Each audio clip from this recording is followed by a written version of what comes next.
I'm afraid, as you all know, we're running terribly late, so you're meant to be eating lunch now. We 15 minutes into your lunch. So I'm going to hold this panel to 30 minutes. I'm afraid that's only half the time the previous panel had. But I think in the interest of standing between you and lunch, we'll need to keep it very tight. So if my fellow panelists can also try and keep very short responses, we'll get you to lunch just as soon as we can. And I think you've been introduced to the panel, so I'm not going to spend much time on that, but really a fantastic panel to help us think about this complex issue of connectivity, which is so vital to the future of travel, tourism, and investment in Botswana, because without connectivity, one can't scale in the way that's needed. I'd like to start with the acting general manager of Air Botswana. You are the national carrier, you're the hub here. So Maseko Madeleine Mukudi, if you could give us some sense of Air Botswana's role, what you see in the future, and how you would like to envisage this as a hub for air connectivity. Thank you very much, Paul, and good afternoon to everybody. Air Botswana, as you may be aware, is wholly owned by government. It's a parastatal, but 100% shareholding is government. So our role, over and above transporting of passengers, it is to support all the initiatives that government is partaking on. Specifically, one thing that we've now become very, very active on is around the issue of mice. So what then happens is that when we have investments conferences coming into Botswana, Air Botswana plays a very active role in being a part of those conferences. Now, obviously, this means that as Air Botswana, there has to be something that we do over and above that. We've realized that from the times of COVID, those airlines that survived focused a lot more on cargo. And as it is right now as a business, we are trying to grow our cargo to ensure that we actually have far much more to tap on other than just focusing on passengers. And as it is right now, we're also looking into collaboration with other parastatals, with government itself, in terms of growing the cargo. For example, Botswana, as you may be aware, we're quite big when it comes to beef. So at this moment, we're in talks with Botswana Meat Commission to try and see how we can actually jointly transport beef to the various destinations that Botswana Meat Commission is transporting beef to. And in addition, we're also in talks with central medical stores to see how we can actually facilitate them in terms of bringing in medication into the country. Over and above that, as a business, we are also open to whoever wishes to approach the airline to ferry their cargo. Obviously, as you may be aware, we do not have the big aircrafts that are needed to transport big quantities for cargo. So what we are doing, we're looking into going into partnership with some big airlines, as well as going to charter to transport whatever it is cargo that needs to come into the country. Recently, we've just signed an MOU with the Department of Minerals, whereby we are saying, because we are big in mining as a country, how can Air Botswana facilitate transportation of all the relevant and critical, whatever it is that the mining sectors would need that can be transported by air? So we've signed an MOU, and this MOU is not just within the mine. Everybody who is interested in transporting, of course, the quantities have to make sense to us to be able to get charter aircrafts. But we are open to business. Anyone who wishes to transport cargo anywhere in the world, as Air Botswana, we are more than willing and able to do it. In terms of your passengers, what are your current passenger numbers and which places do you connect to? And do you have plans to grow that to different places and higher numbers? Okay, thank you very much, Prof. Pre-COVID, we had very good numbers, especially looking at numbers that are coming in through our major destination areas, being Maung and Kasane. Predominantly, the countries that are coming to Botswana for tourism purposes, it's South Africa, Germany, the United Kingdom, USA, France, Switzerland, Australia, amongst the many others. The statistics, like I said, before COVID, the statistics was quite high, but since COVID, we've seen a decline in terms of numbers. And for example, I'll go back 2019, just before COVID. The numbers were for 2019, 2020, we had around 59,000 tourists coming into Botswana. Major points of entry being Maung and Kasane. 2020, 2021, the numbers, as you can imagine, really went down a lot, whereby we witnessed only 1,994 passengers. Obviously, that has a lot to do with the lockdown period, as we all know. Now, in 2021, 2022, the numbers sort of picked up a little bit, and it was just under 22,000. 2022, 2023, we're seeing up to October 2023, just about under 48,000 passengers. The trend indicates that indeed the numbers are increasing, but the numbers have not yet reached the pre-COVID levels. Do I think that the numbers can grow? Yes, I do. And how? One of the things that we could look at as a country, and I'm glad the speaker has actually touched on it, it has a lot to do with the visa requirements. I think it is about time as a country that we consider lessening the strict regulations when it comes to visas. Obviously, the interest for us as a major airline would be to those countries that indeed demonstrate that we have the highest number of tourists coming into the country. So yes, I think that can be done. Thank you. Great. Iskada, you are the manager for Ethiopian Airlines.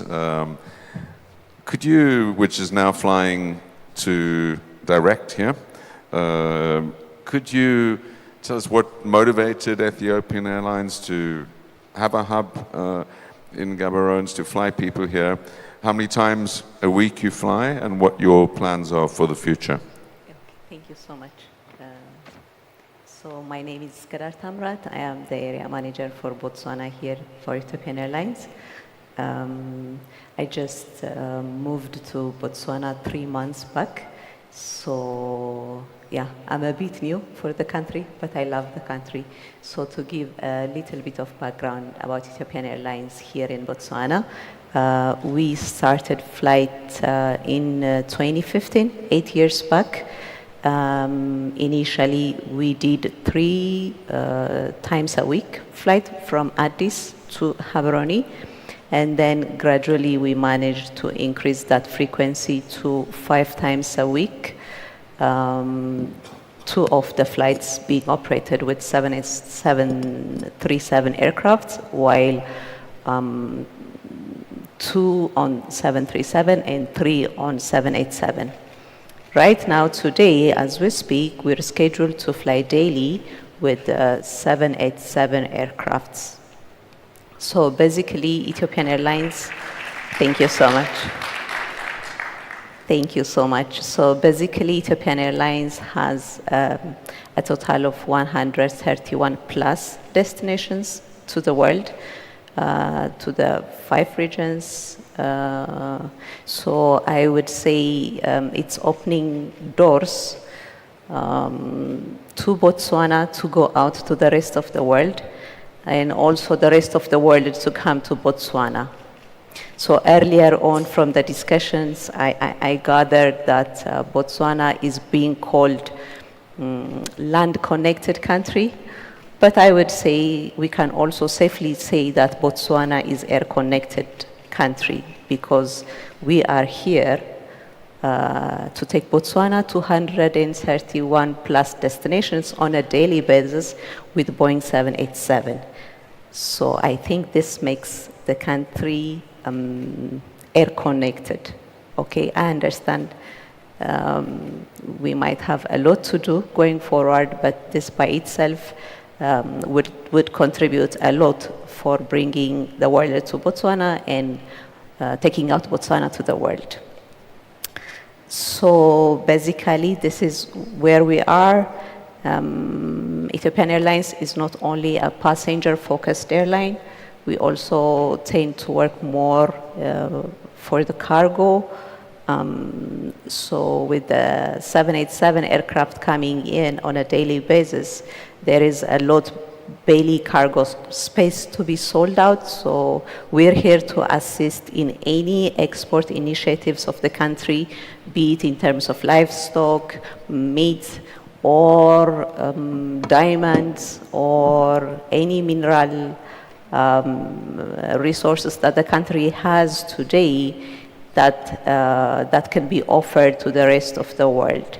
So basically, yes, we are here to collaborate with the airlines that are existing today here, and if more airlines are to come, we're still happy. We're here to collaborate and strengthen the partnerships and solidarity in African carriers and African countries altogether. Thank you. Well, it's a tremendous boost for travel and tourism. So thank you to Ethiopian Airlines and for your confidence in that. What are you doing to help build your load factors as you increase your capacity to this daily flight with bigger planes? Yeah, the journey was a bit difficult, honestly, in terms of load factor. This is due to two factors.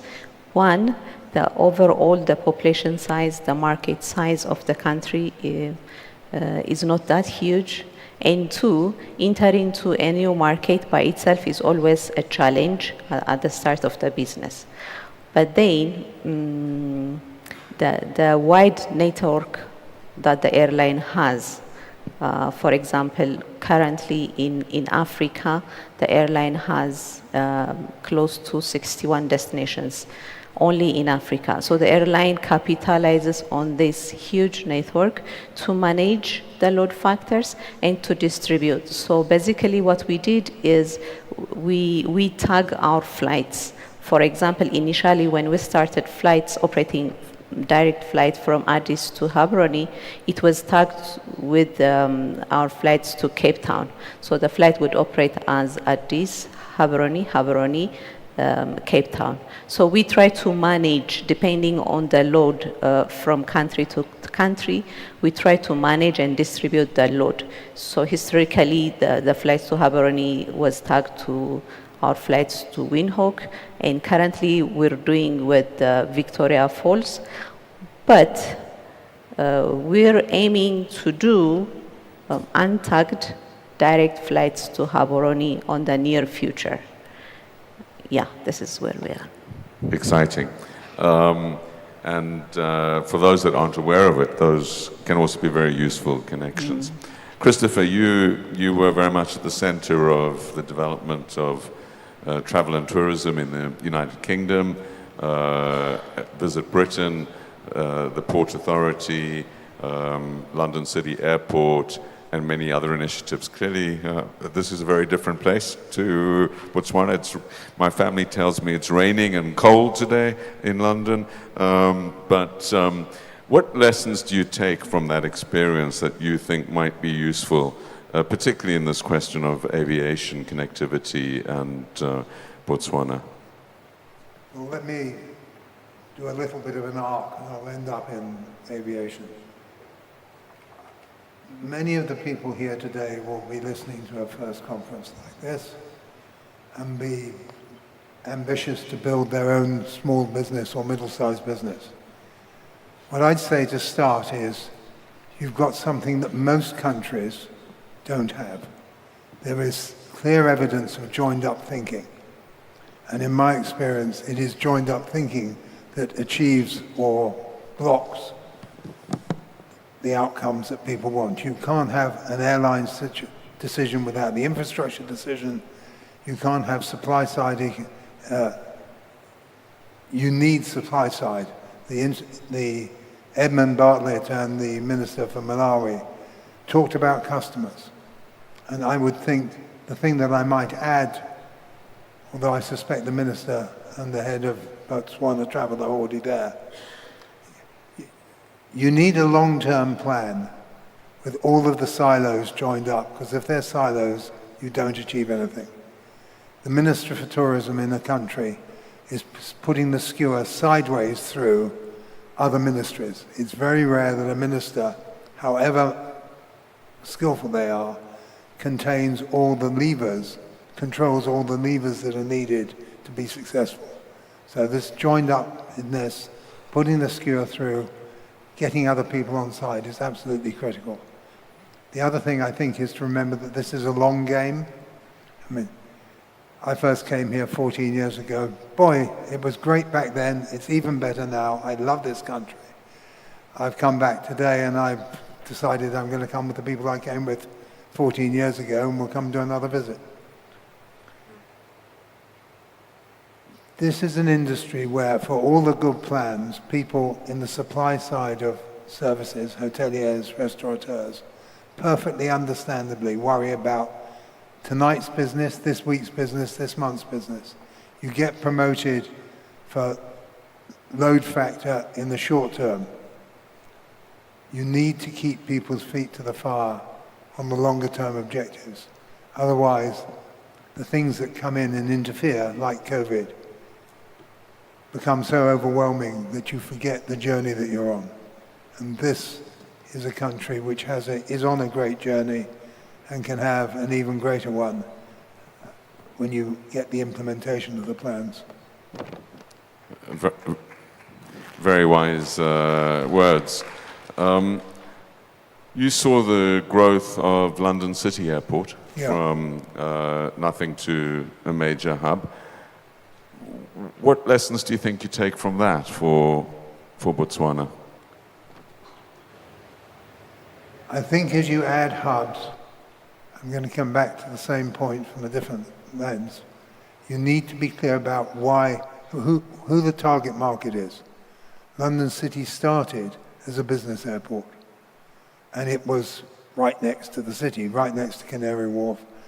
Instead of driving for an hour and a half and then some nights to Heathrow, you could be 10, 15 minutes from Canary Wharf, plus they had a short check-in time. So they did everything for that customer base. Then they realized, as you always do in an airline, that sometimes on Fridays people want to go and do something that's leisure. On the weekend they certainly don't want to do business. So you have this asset that can be leveraged by building a leisure business. And they've started to do it to interesting alternative places. So you can go from London City to Florence.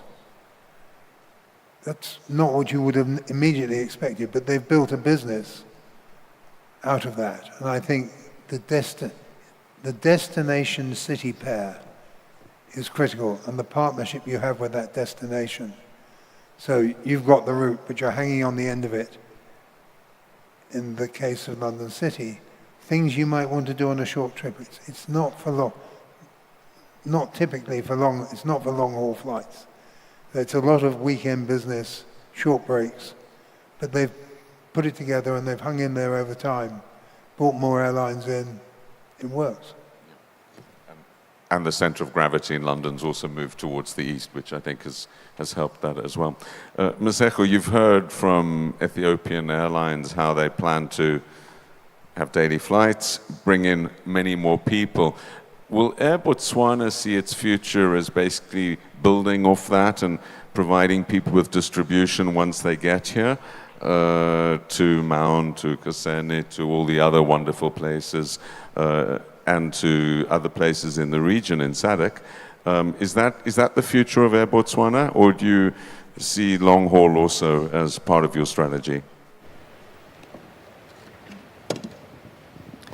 You know, when you're sitting next to Ethiopian Airline and such a question is posed to you, it can be a little bit intimidating. Currently, what we do, when airlines bring especially Ethiopian Airways and Airlink to some extent, when they bring passengers into Botswana, we do transport them to especially tourist areas. Now, in terms of the destinations, the domestic destinations, we go to the, number one, the two major tourist destinations, being Maung and Kasane. And some of the way we do it, at the moment, we do not have direct flight from South Africa onto Botswana, especially specifically talking Kasane and Maung. And this is a route that we realize that the reason why sometimes competition seems to be doing better than us, it could be because they do have direct flights from the hub in South Africa to the Delta, being Maung, as well as to Kasane. So we are looking into going into that region. We've done them in the past, but we had to hold them because of some issues that we're currently dealing with. Yes, we are looking into expanding into the region, specifically Johannesburg into Maung, Johannesburg to Kasane. Over and above that, we are also looking into expanding, starting a route from Johannesburg to Francistown, because we have a lot of business deals that people want to just go into Botswana and back possibly the same day. Now, over and above that, we also have some other routes that we are flying within the region. We have Gaborone to Harare, Harare Lusaka, as well as back into Gaborone, as well as Gaborone to Cape Town, and obviously Gaborone to Johannesburg. Now, you mentioned the issue of the long haul. As an Air Botswana, we also are very, very practical and realistic to the fact that we are just not ready to start doing the long hauls. But obviously, there has to be something in place to close that gap of not having long hauls. So we do have